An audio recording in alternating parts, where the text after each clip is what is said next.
तो सबसे पहले आप सभी का स्टडी विद कॉन्सेप्ट चैनल पर स्वागत है। और जैसा कि आप देख रहे हैं हिस्ट्री का जो वॉइस आ रही है, आप लोगों को वॉइस क्लियर नहीं आ रही? एक बार देखिए, वॉइस आ रही है यस एक्चुअली। सर, आ रही है, प्रॉपर वॉइस आ रही एक बार आप अपनी देखिए, एक बार वॉइस नेटवर्क कनेक्टिविटी देखिए, तो वो थोड़ा सा ज्यादा ठीक है। तो अब हम बंगाल तक पहुंच चुके हैं, बंगाल को देखते हैं एक बार। बेसिकली बंगाल मॉडर्न हिस्ट्री में काफी इंपॉर्टेंट राज्य था, है ना। और हमने कर्नाटक ये तो देख लिया, अब बंगाल को देखेंगे। तो बंगाल के बारे में थोड़ा सा कुछ चीजें हम अच्छे से जान लेते हैं, उसके बाद इसको डिस्कशन करेंगे पूरा बंगाल को, है ना। इसकी एक एक चीज, बेसिक छोटी छोटी चीजें बंगाल की बेसिक फैक्ट है, हमने प्रीवियस वीडियो में देख लिए थे, ठीक है। अब हम कुछ आगे की फैक्ट है उनको इसमें देखते हैं। सबसे बड़ी बात है, जब भी आप कोई सब्जेक्ट पढ़ो, बंगाल आपके टॉपिक का पार्ट है ये, ठीक है। और बंगाल का जो इतिहास है वो मॉडर्न इतिहास के अंतर्गत बहुत इंपॉर्टेंट भूमिका निभाता है। और प्लीज जो म्यूट रख लेना, जिनका है वो म्यूट कर लेना ताकि आवाज डिस्ट्रैक्ट ना हो, ठीक है। तो सबसे पहले बंगाल के बेसिक फैक्ट आपको मैंने बता दिया, लेकिन फिर भी कुछ बता दूं। बंगाल का अगर मैं महत्व देखूं, थोड़ा सा हम यहाँ इसको पढ़ने से पहले बंगाल का एक महत्व समझ लेते हैं, बंगाल आखिरकार इंपॉर्टेंट क्यों था। तो सबसे पहले तो आप कभी भी कोई चीज पढ़ो, थोड़ा मैपिंग में देख लिया करो कि मैपिंग की अगर बात करें हम, ठीक है ना। तो मैपिंग में इसका कहाँ पर है, इसकी लोकेशन कैसी है, तभी इसका महत्व ज्यादा बढ़ता है। तो बंगाल की लोकेशन है, ठीक है ना, ये बेसिकली ये बंगाल था पूरा ये, है ना। और बंगाल सबसे बड़ा इंपॉर्टेंट अगर इसको देखें, तो बंगाल की उस समय एक तो जनसंख्या बहुत ज्यादा थी, उस समय जनसंख्या बंगाल की बहुत ज्यादा थी। अब जनसंख्या आप जानते हैं, इकोनॉमी में हम पढ़ते हैं, जनसंख्या दो तरीके से काम आती है। एक तो जो हमारा सस्ता श्रम है उसके लिए काम आती है, और दूसरा वस्तुओं की मांग के लिए। तो बंगाल इन दोनों चीजों के लिए इंपॉर्टेंट था, ठीक है ना। और इसी वजह से, और इसके अलावा बंगाल की जो भूमि है वो गंगा का क्षेत्र था, है ना। लिख लेना, कुछ पॉइंट इसमें लिखे नहीं है, गंगा क्षेत्र था, उपजाऊ भूमि थी, ठीक है। उपजाऊ भूमि थी जिसकी वजह से ये जो कपास या अदर प्रकार की जो फसल है उनके उत्पादन के लिए बहुत ही ज्यादा इंपॉर्टेंट थी बंगाल, ठीक है ना। अब आपको पता है ब्रिटिश में अगर औद्योगिकरण भी होगा ब्रिटिश साम्राज्य के अंतर्गत, तो ब्रिटिश साम्राज्य के बंगाल बहुत ही इंपॉर्टेंट रहेगा। इतना ही नहीं, ब्रिटिश औद्योगिकरण का लगभग 60% जो कच्चा माल है, देखो डेटा है, याद कर सकते हो, 60% कच्चा माल का आयात कहां से आता था? आपके बंगाल से। 60% कच्चा माल का जो आयात है वो बंगाल से किया जाता था। तो ब्रिटिश, यानी कि मैं कहूं कि यूरोप के औद्योगिकरण में बंगाल का बहुत बड़ा महत्व था। यूरोप के औद्योगिकरण में बंगाल का बहुत महत्व था। इसलिए कोई भी यूरोपीय कंपनी अगर आएगी, कोई भी यूरोपीय कंपनी आएगी तो बंगाल पे जरूर ध्यान रखे, क्योंकि बंगाल उनकी सामरिक दृष्टि से, सुरक्षा की दृष्टि से, आर्थिक दृष्टि से काफी इंपॉर्टेंट, इसलिए, ठीक है ना। बाकी बंगाल के शासकों के बारे में बेसिक डिटेल हमने पहले बता दी थी। अब हम डायरेक्टली बंगाल और ब्रिटिश के बारे में पढ़ेंगे कि बंगाल और ब्रिटिश का मामला था क्या, इन दोनों के बीच में युद्ध क्यों हुआ, क्या कारण थे, उसके बाद क्या घटनाएं घटित हुई, वो सारी चीजें हम इसमें देखेंगे, ठीक है। और एक सभी से रिक्वेस्ट है कि अपना म्यूट जरूर कर ले थोड़ा सा, क्योंकि थोड़ा, और किसी को अगर कोई भी डाउट हो समझने में, कोई फैक्ट समझने में, तो आप अपना अनम्यूट कीजिए और पूछिए, ठीक है ना। अनम्यूट कीजिए, पूछिए, लेकिन तब तक आप अपने आप को म्यूट रखें, है ना। क्यों, हमारी ओर से कोई वॉइस इशू नहीं है, एक बार अपना नेटवर्क कनेक्ट करके देख लीजिए, ठीक है ना। ताकि थोड़ा सा इशू हो सकता है, अदरवाइज यहाँ से कोई इशू नहीं है नेटवर्क का, यहाँ से सारी चीजें ठीक है और क्लियरिटी भी है। अगर कोई इशू है तो आप थोड़ा सा अपना एक बार रिकनेक्ट कीजिए, ठीक है। तो देखो, जब भी आप इतिहास में कोई चीज पढ़ो, और यदि आप डायरेक्टली, चाहे आप स्टेट पीसीएस के लिए पढ़ रहे हो, चाहे आप यूपीएससी के लिए पढ़ रहे हो, अगर आप उस चीज को थोड़ा सा समझ के पढ़ेंगे तो आपको, मेरा कहने मतलब, उस चीज को समझ के पढ़ेंगे तो आपको फैक्ट याद करने की जरूरत नहीं पड़ेगी, ठीक है। फैक्ट अपने आप याद हो जाएंगे। अदरवाइज आप वैसे ही पढ़ते रहे तो आपको बहुत सारी चीजें उसमें याद करनी पड़ती है। तो थोड़ा सा मैं इसका बंगाल का फैक्ट और बता देता हूँ, आप लिख सकते हो थोड़ा सा। तो आप सभी जानते हैं 1700 ईस्वी में, 1700 ईस्वी में जब औरंगजेब था, उस समय मुर्शीद मुर्शीद कुली खान बंगाल का दीवान था, ध्यान रखना। मुर्शीद कुली खान कौन था? मुर्शीद कुली खान ये दीवान था। दीवान एक तरह से क्या होते हैं, दीवानों के पास रेवेन्यू पावर होती है, वो वहां का राजस्व है कलेक्ट करते हैं और अपने जो राजा है उसको देते हैं, जिसके बदले में कुछ हिस्सा वो अपने पास रखते हैं, है ना। लेकिन इस मुर्शीद कुली खां था, और मुर्शीद कुली खां के द्वारा ही इसको स्वतंत्र घोषित किया गया था बंगाल को। तो बंगाल को स्वतंत्र घोषित करने में भूमिका किसकी थी? मुर्शीद कुली खान। ये प्री का फैक्ट है, आ सकता है स्पेशली आपके स्टेट पीसीएस वगैरह। तो आप सभी जानते हैं जब 1700 ईस्वी में ये था, 1707 ईस्वी में औरंगजेब की जब मृत्यु हो जाती है, उसके बाद दिल्ली जो साम्राज्य कमजोर पड़ जाता है, और जब जब इतिहास में जब जब सेंटर यानी कि पावर सेंटर कमजोर पड़ता है, तब तक क्षेत्रीय शक्तियों का उदय होता है। तो उसी कारण से इसने अपने आप को स्वतंत्र घोषित किया, और स्वतंत्र घोषित करते ही वो वहां का नवाब बन गया। ठीक है, नवाब बना 1727 में। आप थोड़ा सा लिख सकते हो, 1727 में इसकी मृत्यु हो गई। 1727 में इसकी मृत्यु हो गई, है ना। 1727 के अंतर्गत आपको समझ में आ रहा है? अगर कोई किसी प्रकार कोई डाउट हो पूछते जाइए। 1727 के अंतर्गत इसकी क्या हो गई? मृत्यु हो गई। ठीक है, और 1727 में इसकी मृत्यु हो गई। उसके बाद इसका सुजाउद्दौला, इसके बाद इसमें सुजाउद्दौला इसका साम्राज्य बना, सुजाउद्दीन है वो इसका यह बड़ा शासक बना, और 1739 तक सुजाउद्दीन इसमें शासक रहता है। ठीक है ना। 1739 के बाद थोड़ा फैक्ट लिखो, 1739 के बाद यहाँ अलीवर्दी खां शासक बनता है, अलीवर्दी खां। और ये 1756 तक अलीवर्दी खां यहाँ का शासक रहता है। उसके बाद सिराजुद्दौला, ध्यान रखना, उसके बाद सिराजुद्दौला यहाँ का शासक बनता है, और सिराजुद्दौला के समय ही हम बंगाल और ब्रिटिश इतिहास को पढ़ते हैं। तो 1756 में अलीवर्दी खां की मृत्यु के बाद सिराजुद्दौला ब्रिटिश बंगाल का शासक बनता है, और इसी दौरान इस बंगाल की लड़ाइयां अंग्रेजों के साथ होती है, जिसके कारण हम एक बार थोड़ा सा देख लेते हैं कि कारण क्या है। ठीक है, जैसे कारण हम एक बार देख लेते हैं, कारण वो देखो। अगर किसी भी प्रकार की कोई भी डाउट, कोई भी चीज अगर नहीं है आए, समझ में नहीं है, तो प्लीज उसको पूछना जरूर। ठीक है, तो देखो पहला कारण आप देखो, जब भी आप मेंस में आंसर देखो, थोड़ा कुछ स्ट्रेटेजिक कॉन्सेप्ट आपके पास होना चाहिए ताकि उसको समझे। फैक्चुअल तो आपके पास सारा डेटा मैंने बता ही दिया, और डेटा आपको शेयर कर देंगे, फैक्चुअल इन्फॉर्मेशन काफी है, लेकिन सबसे ज्यादा इंपॉर्टेंट है आपके पास कॉन्सेप्चुअल चीज होनी चाहिए। प्लासी का युद्ध हो रहा है, प्लासी का युद्ध आप सभी जानते हैं। प्लासी का युद्ध हो रहा है 23 जून 1757 को। कब होता है? 23 जून 1757 को प्लासी का युद्ध होता है। लेकिन प्लासी के युद्ध होने के पीछे कारण क्या था? सबसे पहला कारण था, इस समय का थोड़ा इतिहास देखें। इस समय का इतिहास था कि दक्षिण भारत है, दक्षिण भारत है, दक्षिण भारत में आप सभी जानते हैं, दक्षिण भारत में इस समय जो मद्रास है, बंगाल है, यहां पर ब्रिटिश कंपनी काफी पावरफुल थी। कौन थी? British company. और ब्रिटिश कंपनी पावरफुल थी। इसी दौरान आप एक चीज और देख सकते हैं, इसी दौरान 1690 के समय, आप सभी जानते हैं 1690 के समय बंगाल में औरंगजेब के समय बंगाल में अंग्रेजों को कुछ कंपनी स्थापित करने का अधिकार दे दिया। इसके बाद 1713 में फर्रुखसियर का एक फरमान निकलता है, प्रीवियस वीडियो में डिटेल में बताया हुआ है इसके बारे में। 1713 ईस्वी में फर्रुखसियर है, उसका फरमान निकलता है, और फर्रुखसियर के इसी फरमान से, फर्रुखसियर के इसी फरमान से इनको बंगाल में रेवेन्यू या व्यापार करने का एक अधिकार मिल जाता है। व्यापार करने के अधिकार की वजह से ही कंपनी का बंगाल में इंटरफेयर बढ़ जाता है, और इसी वजह से कंपनी बंगाल की एक शासक बन जाती है। यह एक सबसे बड़ी बात आपको देखनी है। थोड़ा सा इतिहास उसका समझ लीजिए।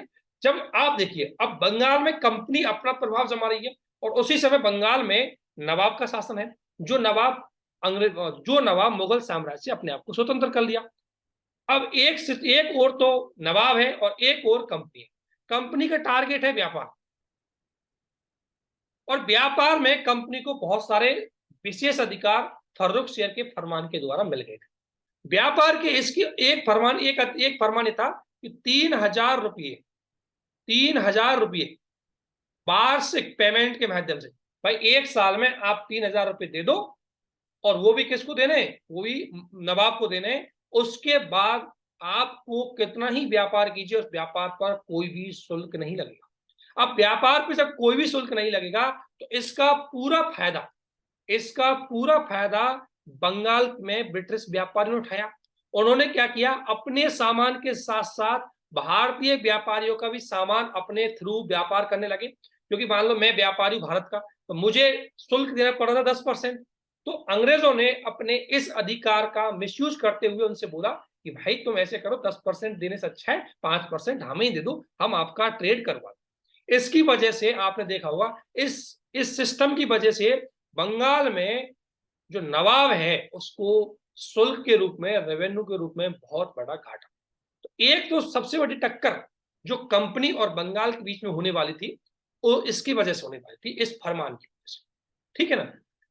अब इस फरमान के अतिरिक्त कुछ और भी ऐसे सिचुएशन बनी हुई थी जिसकी वजह से युद्ध होना एकदम अवश्य संभावी हो गया था, वो देखते हैं। तो पहली सिचुएशन अगर मैं बात करूं, हम पहली सिचुएशन अगर हम बात करें तो देखो, पहला कारण था साम्राज्यवादी महत्वाकांक्षा। आप सभी जानते हैं साम्राज्यवादी महत्वाकांक्षा का मतलब क्या होता है। साम्राज्यवादी महत्वाकांक्षा का मतलब होता है कि कोई अपने साम्राज्य का विस्तार करना चाहता है, और जब जब इस इतिहास में जिस जिस शासक ने, जब जब किसी संस्था ने अपने आप को साम्राज्यवादी घोषित किया है, वो अपने आप किसी न किसी के साथ संघर्ष जरूर करेगी। एक और तो नवाब और एक और कंपनी। कंपनी चाह रही थी कि बंगाल पर उसका कहीं ना कहीं एक राजनीतिक अधिकार हो जाए, और कंपनी का राजनीतिक अधिकार इसलिए था ताकि बंगाल में जो राजस्व कलेक्ट करने का जो पावर है, वो राजस्व कलेक्ट करने की पावर कंपनी को मिल जाए, और कंपनी उस राजस्व के जो पैसा है उस पैसे के थ्रू बंगाल में निवेश करे और तैयार माल खरीद करके इंग्लैंड में, ब्रिटेन में, यूरोप में जाकर के उससे बेचे और बढ़िया मामले में प्रॉफिट कमाए। That is the target of the company. ये कंपनी का फर्स्ट टारगेट था, इसी उद्देश्य से कंपनी बंगाल में काम कर रही थी। तो उधर दूसरी ओर नवाब का, नवाब चाह रहा था कि मेरा कंट्रोल जो है वो पूरी तरह बंगाल में तो रहे, साथ में मेरी शक्ति भी बढ़ती जाए। अब जो दो लोग जिनका एक जैसा लक्ष्य हो, तो वो लक्ष्य अपने आप में टकराएगा। इसी वजह से ब्रिटिश कंपनी और नवाब के बीच में टक्कर होना जरूरी था, मतलब जरूरी क्या, कंपलसरी हो ही गया था एक टाइम पर। ठीक है ना। एक और तो नवाब अपनी शक्ति बढ़ा था, दूसरी ओर कंपनी भी चाहती थी कि मेरी शक्ति बढ़े। इस वजह से दोनों में एक दिन तो लड़ाई होनी थी। सेकंड चीज देखो, एक एक पॉइंट को समझो। सेकंड है संप्रभुता। संप्रभुता का मतलब आप सभी जानते होंगे। संप्रभुता का मतलब होता है एकदम स्वतंत्र, जिसको कोई आंतरिक शक्ति या बाह्य शक्ति किसी भी प्रकार से अधीन ना बने, उसे बोलते हैं संप्रभुता। तो हुआ क्या था कि भाई बंगाल, नवाब नवाब ये बंगाल है और बंगाल में शासक है कौन, नवाब। अब यहां पर कंपनी थी और कंपनी ने क्या किया, फोर्ट विलियम का दुर्ग बनवा दिया। फोर्ट विलियम, फोर्ट विलियम दुर्ग कहाँ है आप सभी, फोर्ट विलियम का जो किला है वो कहां पर है, कलकत्ता। तो फोर्ट विलियम का क्या बनवा दिया, दुर्ग बनवा। अब फोर्ट विलियम के इस दुर्ग की वजह से, इस फोर्ट विलियम किले की वजह से हुआ क्या था कि भाई कंपनी ने अपने आप को एक और सरकार के रूप में स्थापित कर दिया। किला बनाना किसका काम था, नवाब का। लेकिन नवाब की बिना सहमति से, नवाब की बिना अनुमति से कंपनी ने कलकत्ता में फोर्ट का निर्माण करवा दिया। और फोर्ट आप सभी जानते हैं, फोर्ट केवल फोर्ट नहीं, फोर्ट एक नॉर्मल बिल्डिंग नहीं, फोर्ट एक शक्ति की प्रतीक मानी जाती थी। किला एक शक्ति का प्रतीक माना जाता था। इसी वजह से, ठीक है ना, इसी वजह से जब ये किला बनवाया गया था, ये दुर्ग बनवाया गया था, तो इससे सीधी के सीधी डायरेक्टली नवाब की संप्रभुता को चुनौती प्रस्तुत हुई। तो नवाब तो इसको सहन नहीं करेगा। भाई आप किसी क्षेत्र के राजा हो और कोई बीच में ही दूसरा राजा बनने को आएगा, अपने आप को शक्ति दिखाएगा, तो नवाब तो उसको रोकना ही था। इस वजह से दोनों में टक्कर होना तो जरूरी था। ठीक है, टक्कर तो होनी वाली थी। इसके अलावा आंतरिक मामले, आंतरिक मामलों में क्या किया इन्होंने, कुछ गड़बड़ कर दी थी। नवाब के कुछ विरोधी थे, जिसमें सेठ जगत, जिसमें जगत, एक कौन कौन से विरोधी थे, एक है जगत सेठ, ठीक है ना। इसके अलावा मैं आपको बता रहा हूं मीर जाफर, जगत सेठ मीर जाफर, है ना। जगत सेठ लिख सकते हो इनको, जगत सेठ मीर जाफर, जो बाद में नवाब बनता है आपको पता है। जगत सेठ मीर जाफर, इसका सैनिक प्रमुख था, ये मीर जाफर सैनिक प्रमुख था। ठीक है ना। जगत सेठ मीर जाफर, मणिकचंद एक था, मणिकचंद, ठीक है ना। और मणिकचंद था कलकत्ता में एक बड़ा, कलकत्ता का पूरा इंचार्ज इसके पास था। मणिकचंद के साथ था अमीन चंद, ठीक है ना। अमीन चंद एक बड़ा व्यापारी था, और इसके साथ साथ घसीटी बेगम, घसीटी बेगम सुना होगा, घसीटी बेगम है, ये नवाब की मौसी थी। इन सभी को जब कंपनी को लगा कि मेरा युद्ध होने वाला है, तो कंपनी, आप सभी जानते हो कंपनी को, अगर आपने इतिहास में पढ़ा हो, कंपनी की एक बड़ी रणनीति थी, तो युद्ध में खर्च ज्यादा नहीं करना चाहती थी, क्योंकि वो व्यापारिक कंपनी थी। अगर युद्ध में खर्च कर देगी तो व्यापार के लिए पैसा नहीं बचेगा, इसलिए कंपनी युद्ध के अतिरिक्त अन्य साधनों से उस क्षेत्र पर नियंत्रण करना चाहती थी, जिनमें से उसका एक महत्वपूर्ण साधन था आंतरिक मामलों में हस्तक्षेप करके, और वहां के 4-5 महत्वपूर्ण आदमियों को अपने पक्ष में मिला करके उस राजा को, उस शासक को, उस राज्य को कमजोर कर देना था। और इसीलिए बंगाल में कंपनी के द्वारा मणिकचंद, जगत सेठ, मीर जाफर, अमीन चंद और घसीटी बेगम, इन चारों को अपने पक्ष में कर दिया। और इन चारों को अपने पक्ष में करने की वजह से कई तो इसमें सराजुद्दौला के शत्रु थे, तो सराजुद्दौला ने बोला कि इन चारों को आपने शरण क्यों दी है, इसकी वजह से भाई आपने अगर मेरे शत्रु को शरण दी है, जैसे मान लो एक छोटा सा एग्जाम्पल ले लीजिए, मान लो कोई चाइना का बहुत घोर शत्रु है और वो भारत में आके निवास करता है, भारत में रहता है, तो ऑब्वियसली चाइना को तो उससे आपत्ति होगी। जैसे आपने देखा होगा दलाई लामा को लेकर के चाइना काफी आपत्ति करता है। ठीक है, उसी प्रकार से जब अमीन चंद घसीटी बेगम को, जो कि नवाब सिराजुद्दौला के काफी मतलब इनमें अनबन चल रही थी, इस मामले में जब कंपनी उनको सहायता दे रही है, तो नवाब तो कंपनी को समाप्त करने का लक्ष्य रखेगी। इसी वजह से दोनों के बीच में झगड़ा हो गया। एक था दस्तक का दुरुपयोग, जिसको मैं ऑलरेडी आपके साथ डिस्कस कर चुका। दस्तक ये वही व्यवस्था है, आपने देखा हो तो, ठीक है ना, ये दस्तक व्यवस्था है, वही व्यवस्था है जो मैंने आपको बताई थी कि फर्रुखसियर के द्वारा फरमान में जारी की गई थी। ये फर्रुखसियर के फरमान में थी, और फर्रुखसियर का फरमान क्या था कि भाई आप 3,000 रुपये दे करके, आप 3,000 रुपये दे करके बंगाल में अनलिमिटेड व्यापार कर सकते, और इसी का मिसयूज कंपनी के द्वारा किया जा रहा था। इससे नवाब के राजस्व में कमी आई, और सबसे बड़ी बात है भारतीय व्यापारियों को भी नुकसान हो रहा था, क्योंकि भारतीय व्यापारी, जैसे मान लो कोई 10 रुपए की चीज है, अब 10 रुपए की चीज को बंगाल में बेचना है, अब इस पे 5 रुपये मान लो व्यापार टैक्स है, तो कितने की हो जाएगी, 15 रुपये की। अब भारतीय व्यापारियों के लिए तो कोई चीज 15 रुपये की पड़ रही थी, जिसकी वजह से उनकी वस्तुएं बिक नहीं पाती। दूसरी बार यूरोपीय व्यापारी थे, उनको इसका फायदा था, तो वो 10 रुपए की चीज को 10 में ही बेच रहे थे, क्योंकि 5 रुपये का उनको शुल्क नहीं देना पड़ा इस फरमान की वजह से। इसलिए भारतीय व्यापारियों को और भारतीय रेवेन्यू, भारतीय नवाब, क्योंकि नवाब को ये 5 रुपये मिल रहे थे, वो यूरोपीय कंपनी या यूरोपीय लोगों से नहीं मिल पा रहे थे, इसलिए नवाब को तो रेवेन्यू घाटा हो रहा था, और कंपनी को और जो भारतीय व्यापारी है इनको व्यापारिक कंपटीशन हो रहा था, जिसकी वजह से बड़ा नुकसान इनको हो रहा था। ठीक है ना, इसकी वजह से भी नवाब इनको समाप्त करना चाहता था। एक थी ब्लैक हॉल की घटना, ये आप सभी जानते हैं, ये कई बार पूछी भी जाती है। जो ब्लैक हॉल की जो घटना है, एक्चुअली में कई बार इसके बारे में माना जाता है कि ब्लैक हॉल की घटना जैसी कोई घटना घटित ही नहीं हुई थी, क्योंकि कंपनी, आप सभी जानते हैं, जो कंपनी आई थी यूरोपीय लोगों का एक माइंड सेट था कि हम इस दुनिया के सबसे सिविलाइजेशन या सबसे सिविल पर्सन है, यानी कि सबसे सभ्य पर्सन है, और हम बेकाम में कोई झगड़ा नहीं करते, बेकाम में किसी को लूटते नहीं है, बेकाम में किसी को अटैक नहीं करते। ठीक है ना, इस धारणा को बनाए रखने के लिए, अपनी इसी धारणा को बनाए रखने के लिए, ठीक है ना, अपनी इसी धारणा को बनाए रखने के लिए, है ना, एक मिनट है ना, होल्ड रखो थोड़ा सा।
हाँ हेलो, आवाज आ रही है?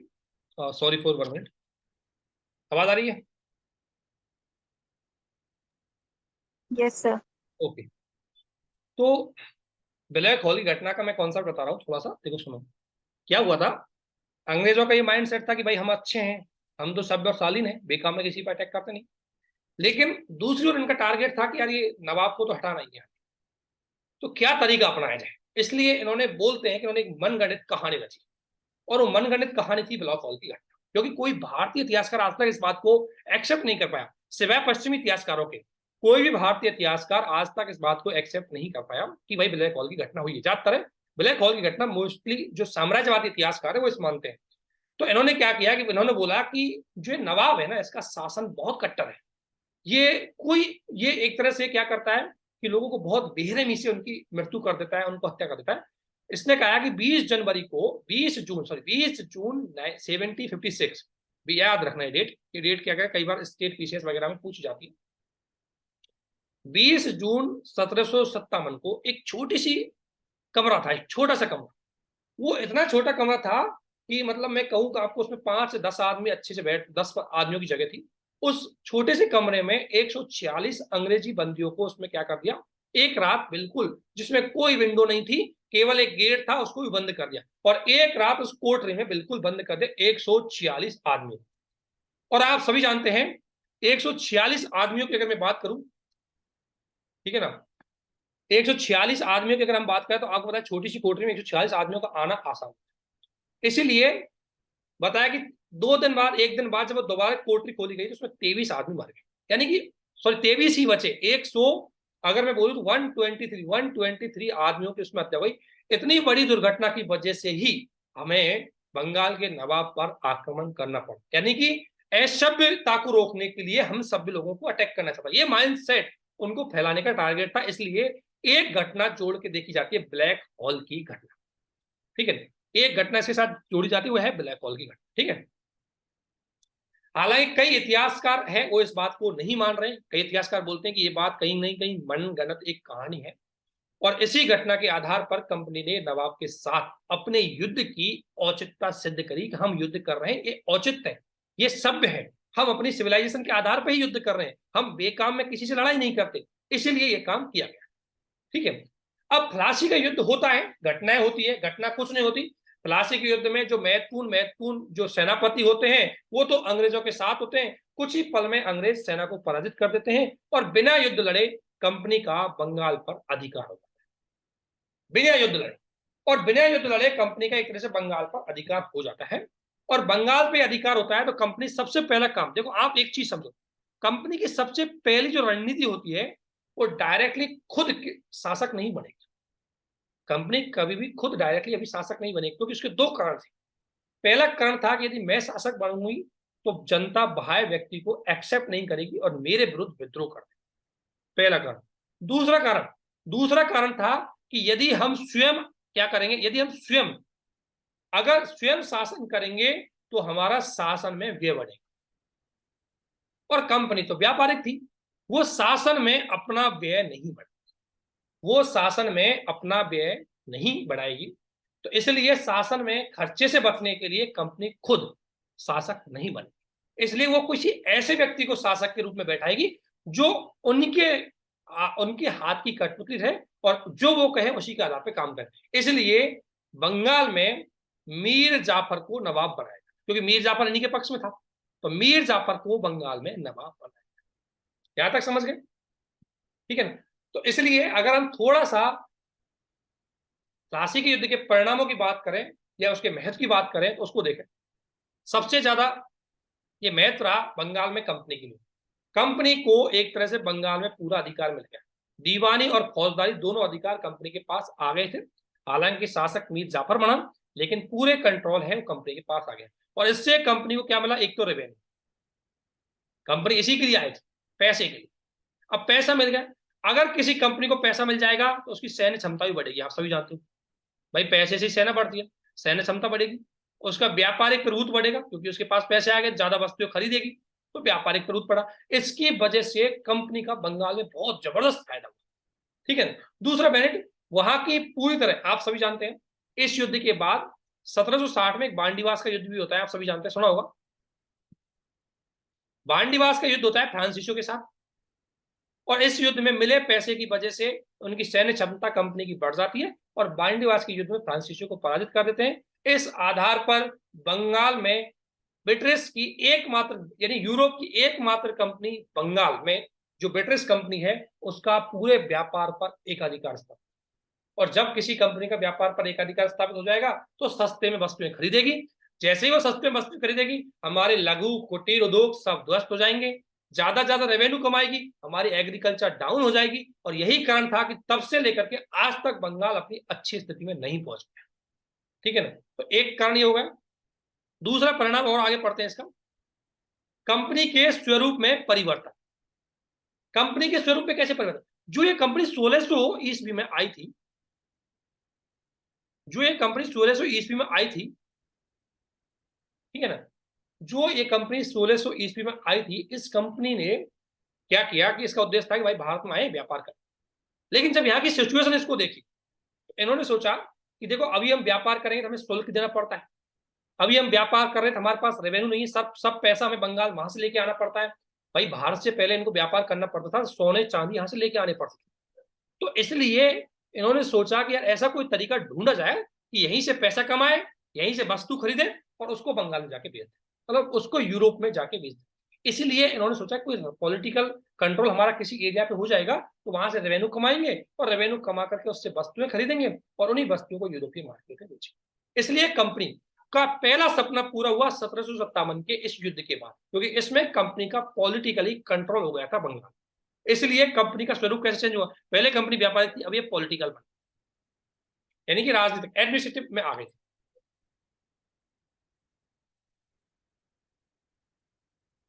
आप क्वेश्चन पूछना, थोड़ा सा एक बार कंटिन्यूटी टूट जाएगी, आप क्वेश्चन पूछना डेफिनेटली, थोड़ा सा वेट कीजिए, ठीक है, थोड़ा सा वेट कीजिए, कब क्वेश्चन जरूर पूछना, मैं आपके सारे क्वेश्चन डाउट क्लियर करूंगा एक बार टॉपिक क्लियर हो जाए, ठीक है ना। उसके बाद एक और उसके बाद कंपनी की शक्ति, ऑब्वियसली जब कंपनी को, आपको पता है कि बंगाल में कंपनी है, उसको जब रेवेन्यू अधिकार मिलेगा तो आर्मी पावर भी बढ़ेगी। इसलिए 1757 का ये युद्ध है, ये कंपनी के लिए बहुत अहम होता है, क्योंकि इसी युद्ध की वजह से कंपनी बांडीवास के युद्ध में बंगाल में बुरी तरीके से फ्रांसीसियों को पराजित करते हैं। इसी युद्ध की वजह से कंपनी का दक्षिण भारत पे कंट्रोल बहुत ज्यादा बढ़ जाता है, क्योंकि इनके पास रेवेन्यू पावर आ जाती है, इनके पास पैसा आ जाता है, और जैसे इनके पास पैसा आता है तो इनकी शक्ति बहुत ज्यादा बढ़ जाती है। इसलिए यह हुआ, ठीक है। अब सबसे बड़ी बात है इसके बाद आगे कि कंपनी ने बंगाल पे कंट्रोल तो कर लिया काफी तक। 1760 में बंगाल में नवाब का परिवर्तन हुआ। अब देखो, बंगाल में इन्होंने शासक बनाया मीर जाफर। अब मीर जाफर जो जोश में शासक तो बन गया, लेकिन उसको यह पता नहीं था कि कंपनी बुरी तरीके से मुझे लूटेगी। कंपनी ने सबसे पहले तो बोला कि भाई जितना भी पैसा खर्च हुआ उतना पैसा हमें दो, रेवेन्यू पर हमारा अधिकार होना चाहिए, हमें रेवेन्यू का अधिकार दो, हमें इतने क्षेत्र पर हमारा कंट्रोल होना चाहिए। उन्होंने बोला यहाँ हर जगह, हर पावर, हर मामले में कंपनी ने इंटरफेयर किया। तो मीर जाफर ने सोचा यार इससे अच्छा तो मैं पहले ही ठीक था, कम से कम मेरे मामले को इंटरफेयर तो नहीं करता। तो मीर जाफर शासक नहीं रहा, वो कठपुतली बन गया, और इसलिए मीर जाफर चाहता था कि इस अंग्रेजों से उसको मुक्ति मिल जाए। इसलिए मीर जाफर ने 1760 में जो बांडीवास का युद्ध हुआ है, उस बांडीवास के युद्ध में फ्रांसीसियों को साथ दिया, और फ्रांसीसियों के साथ देने की वजह से अंग्रेजों को लगा कि यार ये आदमी हमारे हाथ से निकल गया, इसलिए अंग्रेजों ने मीर जाफर को सत्ता से हटा दिया, और मीर जाफर को सत्ता से हटा करके मीर कासिम को बंगाल का नवाब बनाया। क्या नाम? मीर जाफर को। और इसी को कई बार इतिहास में इसी को कई बार इतिहास में बंगाल क्रांति के नाम से जानते,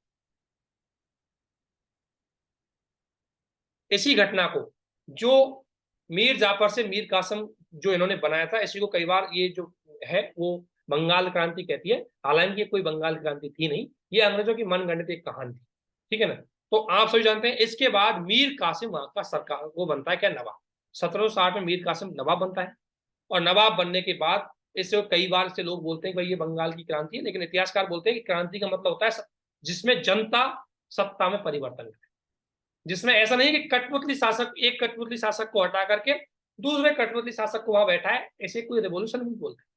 इसलिए कंपनी इसको रेवोल्यूशन नहीं मानती थी, सॉरी कंपनी रेवोल्यूशन मानती थी, इतिहासकार बहुत सारे इसको कोई क्रांति नहीं मानते, लेकिन ध्यान रखना अगर कोई पूछे कभी आपसे तो इसे बंगाल की क्रांति के नाम से भी कई बार जानते हैं। ठीक है,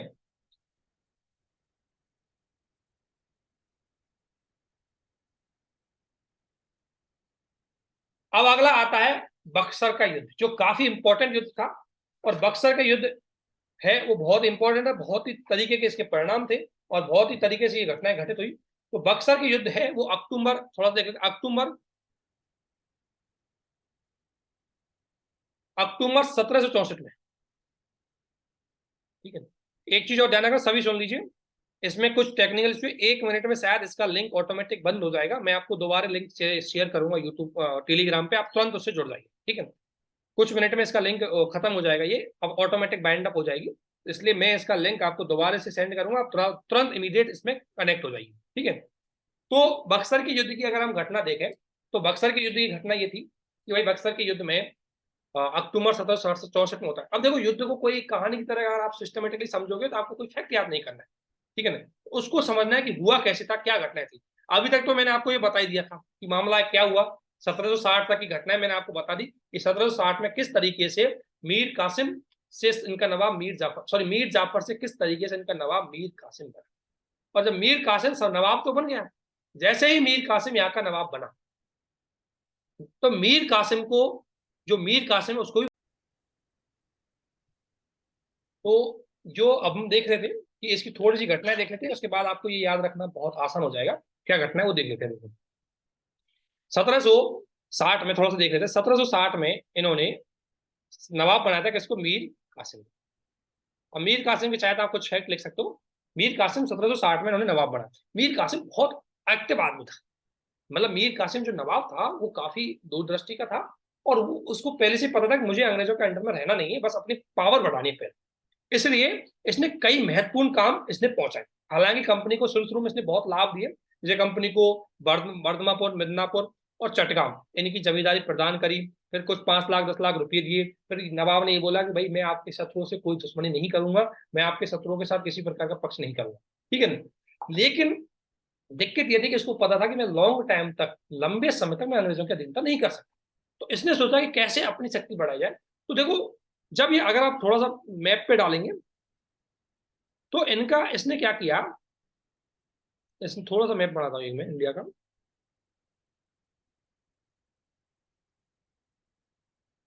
ठीक है ना, ये हालांकि ये था बंगाल, ये पूरा बंगाल था ना। तो यहां था कलकत्ता, और कलकत्ता पे था, कलकत्ता में हेडक्वार्टर था कंपनी का।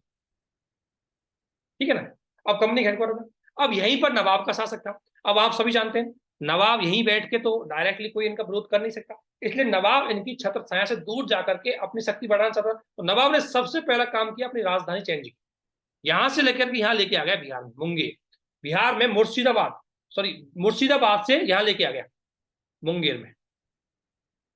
तो मुंगेर में उसने अपनी अपनी एक तो राजधानी बनाई, सबसे पहला ये काम किया ताकि अंग्रेजों की उससे दूर आकर के कुछ रणनीति बना सके। एक काम इसने काम किया कि इन्होंने अपनी राजधानी चेंज की, और राजधानी कहां चेंज की, पहले इसकी राजधानी मुर्शिदाबाद थी, उसको बिहार के मुंगेर में लेके आया। ठीक है, एक चेंज इसने किया। दूसरा, इसने सैन्य आधुनिकीकरण किया, सैन्य आधुनिकीकरण। सैन्य आधुनिकीकरण का मतलब इसको पता था कि मेरा युद्ध होगा किसी, इसलिए यूरोपीय पद्धति के आधार पर इसने अपनी सैन्य क्षमता बढ़ाई।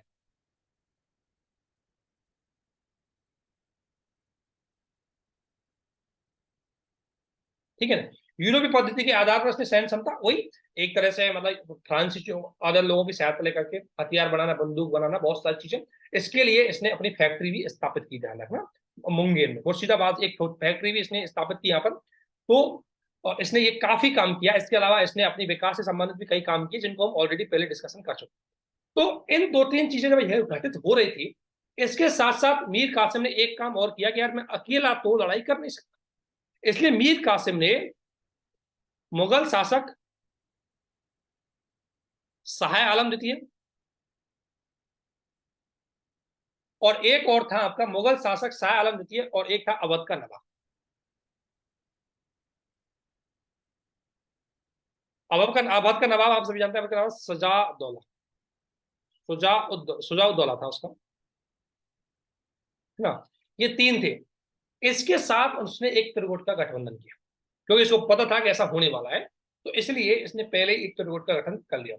इस तरीके से ब्रिटिश सत्ता को ये पता लग गया कि यार ये तो हमारे विरुद्ध क्या कर रहा है, ये तो हमारे विरुद्ध कोई भी रणनीति चल रहा है। इसलिए आप सभी जानते हैं, दूसरी ओर आप अपनी शक्ति बढ़ा रहे हो, और तीसरी एक साइड आप कंपनी को ये बात पता लग गई कि यार ये शक्ति बढ़ा रहा है, इसको कंप्लीटली हटाना तो पड़ेगा।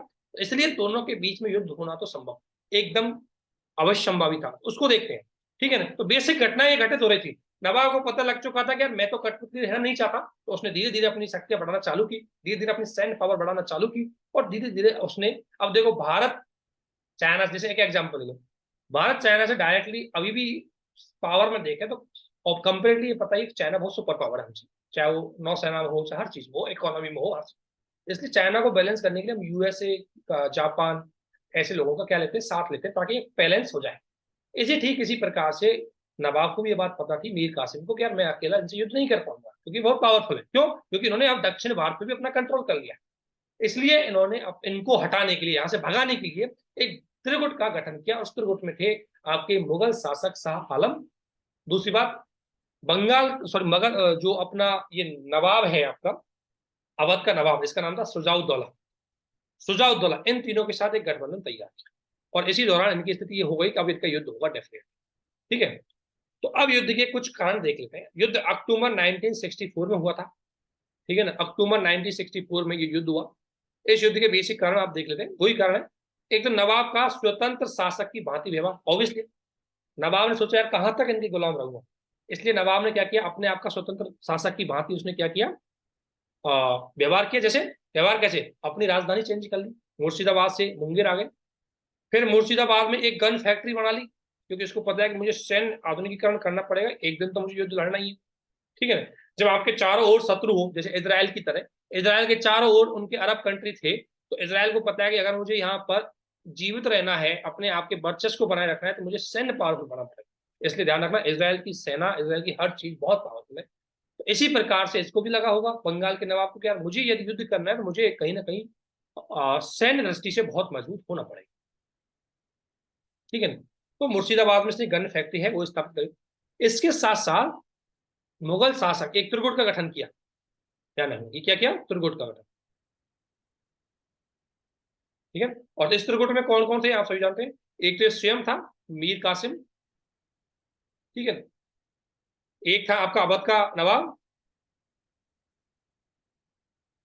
क्योंकि इन नोट्स में बहुत सारे फैक्ट, मतलब फैक्चुअल इन्फॉर्मेशन मैं नहीं ली, लेकिन हाँ डोंट वरी, सारी इन्फॉर्मेशन फैक्चुअल है, वो लिखा देंगे आपको। अवध का नवाब, इसका नाम था सुजाउद्दौला, ठीक है। इसके था मुगल शासक। ध्यान रखना, अब बात दिल्ली तक पहुंच चुकी थी, बात बंगाल तक नहीं रही, अब बात दिल्ली तक पहुंच चुकी थी। तो मुगल शासक, और मुगल शासक का था शाह आलम द्वितीय। इन त्रिगुटों की सहायता मांगी, और अगला काम किया इसने, जो दस्तक व्यवस्था थी, इसने क्या किया, दस्तक व्यवस्था के अंतर्गत यूरोपियों को कोई शुल्क नहीं देना पड़ा, और यूरोपीय इसका मिसयूज कर रहे थे, क्योंकि इससे भारतीय व्यापारियों के साथ भी वो उनसे रिश्वत ले रहे थे, और साथ ही जो बंगाल का नवाब, उसको कोई फायदा हो ही नहीं रहा, क्योंकि उसको शुल्क ही नहीं मिल पा रहा, क्योंकि सारा जो व्यापार है वो सारा व्यापार यूरोपीय व्यापारियों के शुरू हो रहा था, और वो फ्री में करते थे, क्योंकि उनको शुल्क नहीं देना पड़ता, जो फर्रुखशियर का दस्तक था, फर्रुखशियर का जो फरमान था उसके अकॉर्डिंग। तो नवाब ने एक रणनीति सोची। नवाब ने सोचा यार मुझे तो रेवेन्यू मिल ही नहीं रहा, इससे अच्छा है कि मैं सबके लिए इसको फ्री कर दूं। इसने बोला कि भारतीयों को भी शुल्क नहीं देना पड़े। जैसे ही ये चीज लागू हुई, अब भारतीय व्यापारी क्यों यूरोपीय व्यापारी के पास जाए, वो तो खुद ही डायरेक्टली व्यापार करेंगे। इससे कंपनी को बुरी तरीके से घाटा, इसलिए कंपनी इसको हटाना चाहती, समझ गए। नवाब ने सारी समस्या का एक ही समाधान कर दिया कि भाई किसी को ही शुल्क नहीं देना पड़ेगा। इससे कंपनी के व्यापारियों को बहुत नुकसान हुआ, क्योंकि उनको जो शुल्क मिल रहा था, कमीशन मिल रहा था बीच में, वो खत्म हो गया, और सेकंड उनका फिर कंपटीशन हो गया भारतीय व्यापारियों के साथ, ठीक है। फिर इसके अलावा युद्ध का कारण था कि अंग्रेजों का लुटेरे जैसा व्यवहार। भाई हर चीज में अंग्रेज बोले कि मुझे रेवेन्यू भी चाहिए, मुझे ये, हेलो, यस, एनी डाउट।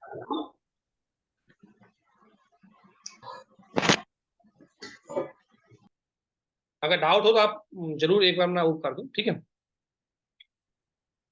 तो इस वजह से अंग्रेजों ने बहुत बुरी तरह के व्यवहार किया, लुटेरा जैसा कि जैसे जैसे आपने देखा होगा दक्षिण भारत की विजय के लिए कंपनी से 5 लाख रुपए मांगे, फिर बोला कि भाई देखो तू हमारे किसी शत्रु के साथ मिलना नहीं, फिर बोला कि तू मुझे ये क्षेत्र भी दे दे, जैसे बर्धमान मिदनापुर चटगांव वाला क्षेत्र दे दे।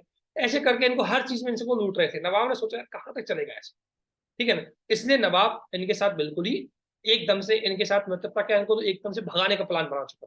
एक था नवाब का अपमान, कई बार उन्होंने नवाब का अपमान किया, नवाब पद का अपमान किया। और आप सभी जानते हैं कि राजा का अपमान करना बहुत बड़ी बात है, ठीक है ना।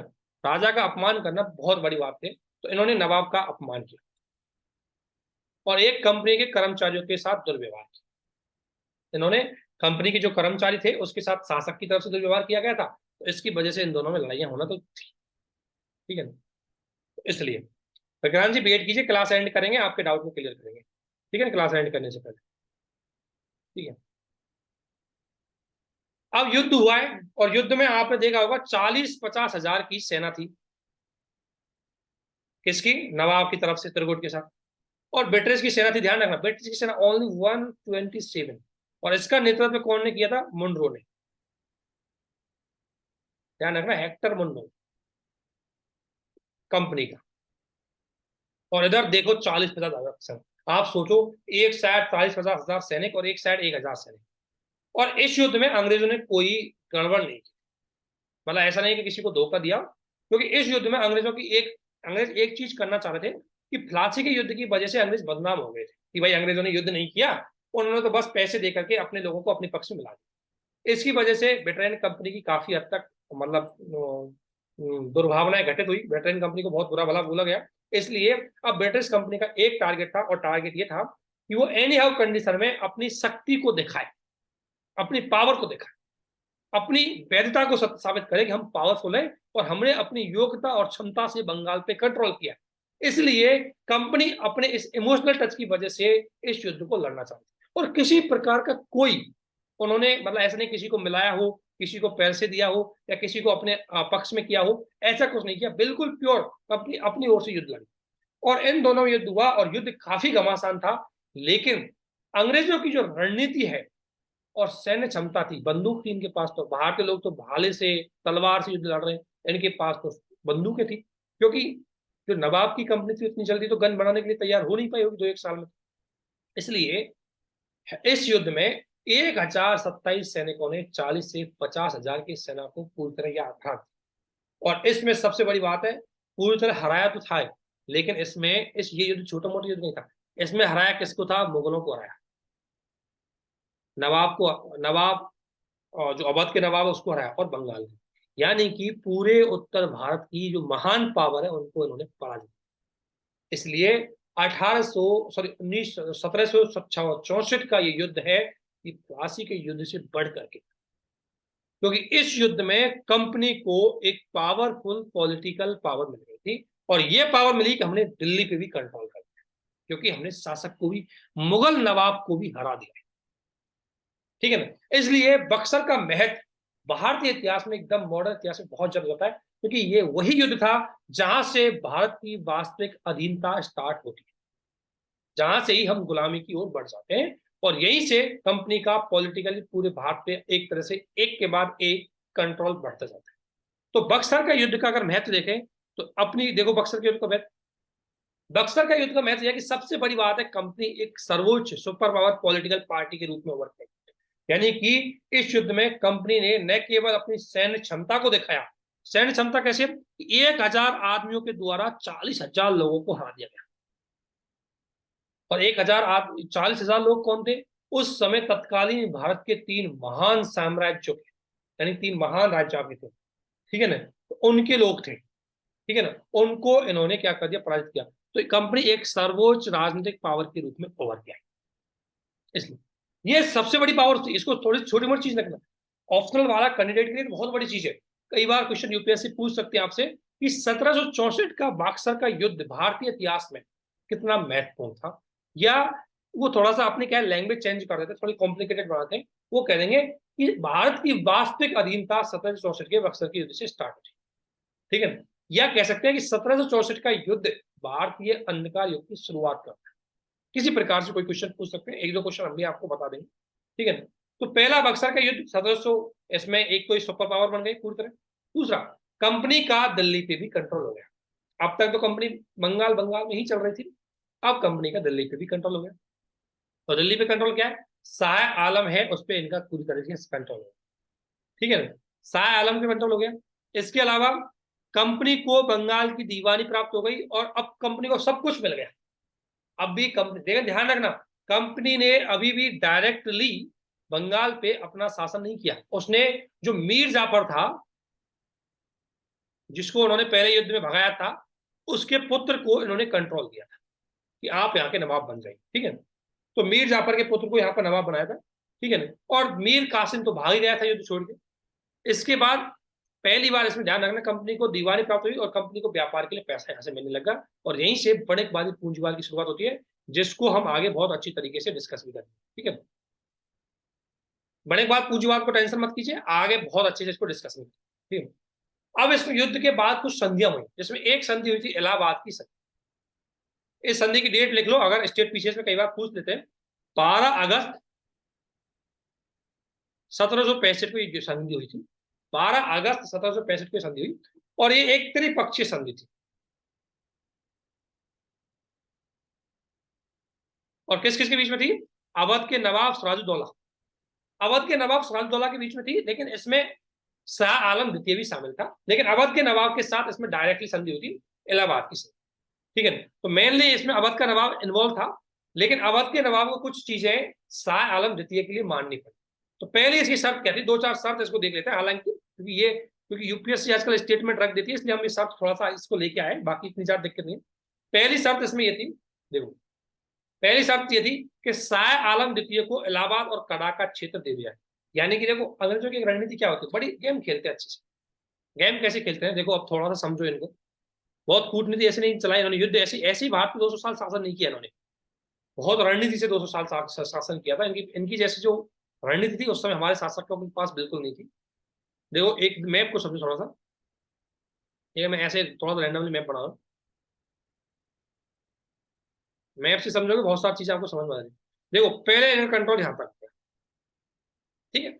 उसके बाद यहाँ नवाब था, और यहाँ था आपका मुगल शासन।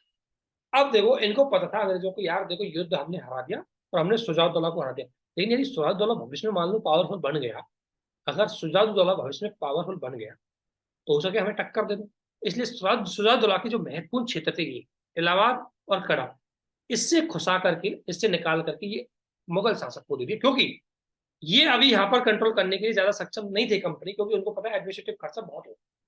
इसलिए इन्होंने क्या किया, नवाब को कंट्रोल करने, नवाब को कमजोर करने के लिए अपने दो क्षेत्र है नवाब के, इलाहाबाद और कड़ार, बोला इस शाह आलम द्वितीय के क्षेत्र में जाए मुगल शासक। और उसको पता है मुगल शासक को हम दूसरी तरीके से कंट्रोल करेंगे, लेकिन इस तरीके से इसने ये काम किया। दूसरी बात, कंपनी को जो क्षतिपूर्ति थी 50 लाख रुपए की, बोला कि देखो कंपनी का एक आर्ट था, वो तो व्यापारिक कंपनी थी, उसको युद्ध से खर्चा नहीं करना था। मान लो उसके युद्ध में 50 लाख लगे होंगे, उन्होंने बोला यार तू 50 लाख मुझे दे दे क्योंकि मेरा खर्चा हुआ है, तो 50 लाख रुपए लिए। कंपनी हर काम यहाँ अभी तक पैसे के लिए कर रही थी, ठीक है ना, तो 50 लाख रुपए लिए। इसके अलावा अवध में अवधान, इसके अलावा अवध में नवाब के खर्चों पर अपनी, अब कंपनी क्या रणनीति थी कि देखो भविष्य में भी हमारा युद्ध हो सकता है और युद्ध से बचने के लिए सेना चाहिए होती है। अब सेना रखेगी तो कंपनी को बहुत खर्चा करना पड़ेगा, और खर्चा करेगी तो कंपनी व्यापार में निवेश नहीं कर पाएगी। अब कंपनी व्यापार में निवेश नहीं करेगी, कंपनी फायदा कैसे कमाएगी। इसलिए कंपनी ने नवाब के समक्ष एक शर्त रखी कि हमारी सेना का समस्त खर्चा आप खुद उठाओ।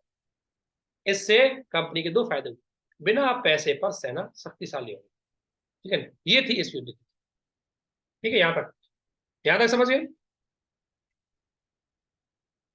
इसके अलावा एक संधि इन्होंने, एक संधि और की थी शाह आलम द्वितीय के साथ संधि, ये ज्यादा इसमें शर्त थी नहीं, शाह आलम द्वितीय के साथ भी इनकी संधि थी,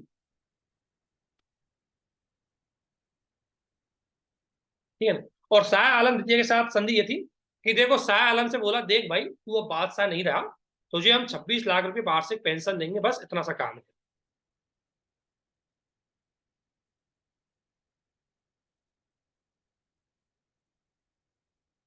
26 लाख रुपए वार्षिक पेंशन देंगे, ठीक है ना, 26 लाख रुपए वार्षिक पेंशन देंगे, ठीक है ना। और अब आप कुछ दबाव बनेंगे, 26 लाख रुपए वार्षिक पेंशन दे करके उसको एक वचन दे दिया, भाई इतना ही काम आप। सेकंड, मुगल शासक ने कंपनी को जो पहले अधिकार दिया था, पहले आपको पता है वो फरमान दिया गया था बंगाल में, अब मुगल शासन ने पूरा बोल दिया, क्योंकि अंतिम शक्ति, ध्यान रखना, चाहे बंगाल में नवाब आ गया हो, लेकिन कहीं ना कहीं बाहर की सुपर पावर है वो मुगल ही थे। तो अब वैधतापूर्ण, इस वैधतापूर्ण बंगाल में, बंगाल, बिहार और उड़ीसा की जो दीवानी अधिकार है वो कंपनी को दिए गए थे, वैधतापूर्ण। पहले तो कंपनी जबरदस्ती कर रही थी, लेकिन शाह आलम द्वितीय ने वैधतापूर्ण बोला कि बंगाल, उड़ीसा और बिहार, इन सभी पर दीवानी अधिकार कंपनी के हैं, ठीक है। और इसके साथ साथ शाह आलम द्वितीय को कड़ा और इलाहाबाद का क्षेत्र जो मुगलों जो आपको पता है नवाब से इन्होंने लिया था, वो शाह आलम द्वितीय को दे दिया। अब देखो, कंपनी ने अपनी जेब से कुछ दिया नहीं, और कंपनी ने क्या कर दिया, नवाब को कमजोर कर दिया और मुगल शासक को तो हटा ही दिया एक तरह से, और एक तरह से खुद बिना किसी शत्रुता के अपने आप को सुपर पावर कर, ठीक है। इस तरीके से बक्सर का युद्ध भारतीय इतिहास में एक अलग ही महत्वपूर्ण भूमिका निभाया, ये शर्त थी। इसके साथ साथ एक और थोड़ा सा एक फैक्ट और लिख लो, कई बार पीछे से पूछते हैं, बंगाल में जो नवाब बनाया था उस नवाब का नाम था नवाब नजमुद्दौला, क्या नाम, नवाब नजमुद्दौला, इसको इन्होंने बंगाल में नवाब बनाया, और नवाब नजमुद्दौला के साथ इन्होंने संधि की, और नवाब नजमुद्दौला से बोला कि देख भाई, दीवानी अधिकार तो हमारे हैं, दीवानी अधिकार का मतलब रेवेन्यू, रेवेन्यू तो हम वसूलेंगे और हम रखेंगे, और शासन संचालन तू खुद करना है, हम उसमें इंटरफेयर नहीं करेंगे। शासन संचालन की पावर दे दी किसके पास, नवाब। इस तरीके से बंगाल में द्वैध शासन की स्टार्ट है, क्या नहीं। और द्वैध शासन किसने स्टार्ट किया, रॉबर्ट क्लाइव। द्वैध शासन का मतलब है एक ही जगह दो पावर, एक पावर कंपनी जो रेवेन्यू कलेक्ट करेगी, एक पावर नवाब जो पूरा संचालन चलाएगा। इस तरीके से बंगाल में द्वैध शासन, डायरेक्टी सिस्टम है उसकी स्टार्ट हुई, ध्यान रखना। तो ये एक के बाद एक घटना जुड़ी रहती है, ऐसे नहीं है कि आप डायरेक्टली पढ़ो कि बंगाल में द्वैध शासन। बंगाल द्वैध शासन से पहले उसका पहला बैकग्राउंड आपको पता होना चाहिए, बंगाल द्वैध शासन आया कैसे, इस तरीके से बंगाल में द्वैध शासन आया, ठीक है। तो यहां तक आपको कोई डाउट हो किसी प्रकार का बताइए, डोंट वरी, सारे फैक्ट आपके आ जाएंगे, फैक्ट नहीं छूटेगा कुछ भी, ठीक है। कोई डाउट है,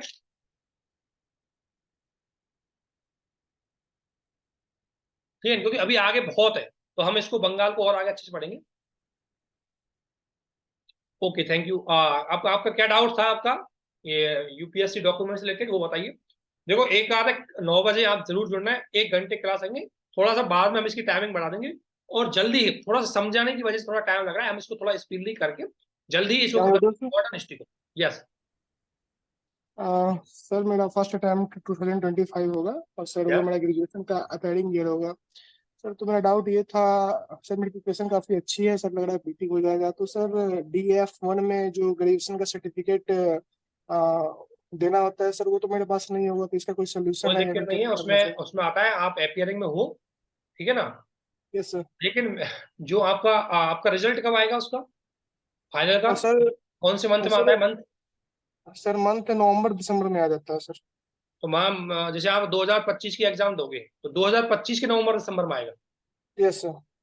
2025 के नवंबर दिसंबर में, यस सर।